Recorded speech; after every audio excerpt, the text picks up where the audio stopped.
Então, para começar, Bel, como é planejar um casamento na fazenda?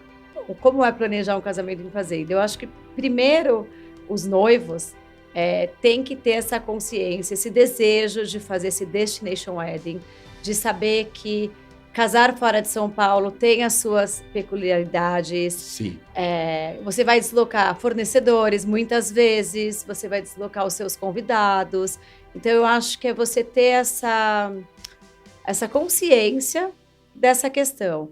Tanto os noivos quanto as famílias, porque muitas vezes os noivos têm esse desejo, então eu acho que tem que ser muito alinhado Sim. com os seus pais, porque eu sinto em muitas ocasiões que os noivos querem fazer esse destination wedding, que é passar um final de semana junto, sair de São Paulo e não só fazer uma festa de um dia. Uhum. Eles querem, desde sexta-feira já fazer um pré-wedding. Olha, que bacana. Isso a gente faz muito. Então, sexta-feira fazem como se fosse um esquenta. Uhum. Então, ou fazem uma pizza, ou fazem, enfim, uns comes e bebes, mas mais leve, com começo, meio e fim. Tem que ter começo, meio e fim, para que as pessoas se preparem para o casamento, mas que elas não se passem. Olha só, tem que ter começo, meio, porque senão tem o cara que já pisa no pé na jaca e já... Tem. Isso é uma das instruções que eu falo muito, muito, muito para os meus noivos. Como é que é? Né? Tipo, para de passar uísque... A gente faz um horário. Quando as pessoas convidam, então elas já falam, vamos fazer um get-together, enfim, um pré-wedding, um encontro. E a pizzada, estou colocando um exemplo aqui da pizzada. Exemplo, usei como exemplo também. É só para os padrinhos. Então, tem noivos que fazem só para os padrinhos. Também depende do lugar. Tem lugares que limitam a quantidade de pessoas. Então, tem noivos que fazem só para os padrinhos. Tem noivos que fazem só para os familiares que estão hospedados nos locais, caso eles optem por casar em um lugar que tenha hospedagem. E tem noivos que abrem para o grupo de convidados que chegam na sexta-feira, porque nem sempre os convidados de um casamento no campo, na fazenda, que vai ser no sábado, chegam na sexta. Muitas vezes os convidados chegam no próprio dia. Então, depende muito. Mas uma das coisas principais que eu costumo falar é que tem que ter começo, meio e fim. Porque senão é isso. Se não tem fim, as pessoas estão empolgadas, é emocionante, elas viajaram, os noivos estão super felizes.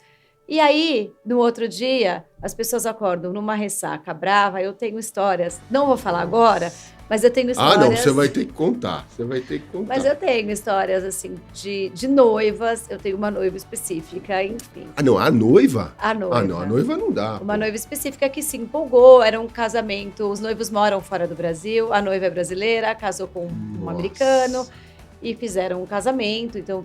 Veio muita gente de fora, e aí teve aqueles shots de busca-vida, de coisas que não tem, caipirinhas, de coisas que nem tem lá fora. Aquela combinação bombástica. E que quem vem de fora ama, né? Isso assim, é a cara do Brasil.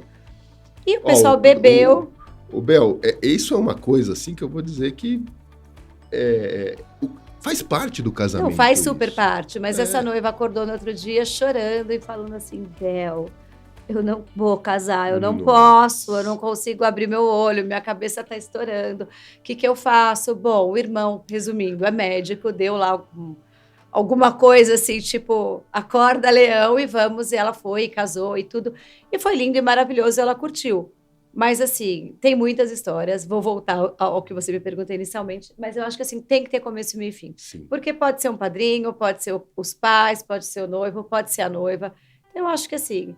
O casamento é o dia do casamento. Eu acho que o pré é uma introdução, é uma amostra do que vai ser, mas não é o casamento. Você pontuou bem que os noivos e as famílias têm que entender isso também. Exato. Tem uma complexidade, tem uma logística, tem algo a mais. E é fundamental ter alguém orquestrando como Bel Benkler, né? Não é à toa que ela está aqui, né? Não é... Uma das coisas muito especiais é quem tem conhecimento, tá? Hoje a gente está trazendo alguém que tem muito conhecimento para falar sobre algo que vocês vão precisar. Não dá para você planejar um casamento destination wedding, tá?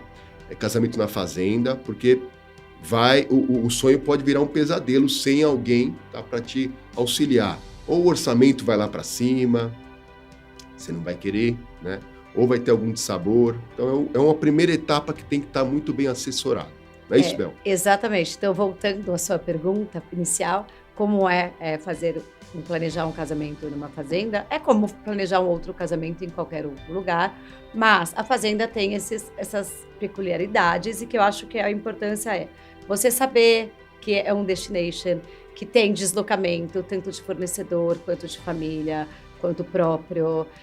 Você tem que pensar nisso, nos seus convidados. Se esse lugar que você vai casar tem hotel perto, não tem hotel perto, a estrada é boa, a estrada não é boa. Nossa Senhora, é muita coisa. Você tem que pensar nas condições climáticas. Esse lugar que eu vou escolher casar, ele é ao céu aberto, ao ar livre? E aí, tem que fazer o quê? Um mãe de Ná, plano B, plano D? Como é que faz? Então, a gente tem que fazer plano A, B, C, D, Se Z. vê algum índio, tem que falar, não fica dançando. A gente tem que fazer, tem mais ou menos isso. A gente tem que fazer, claro que é um plano A, que geralmente quem casa no campo, né, na fazenda, não são todos, mas eu diria que 90% dos casamentos que eu já realizei foram muitos, na fazenda, no campo, as pessoas querem casar ao entardecer para pegar o pôr do sol. Ah, que bacana. Então, eu acho que a gente tem que ver o tempo, tem que escolher a época, a melhor época, uma época que não seja de chuva.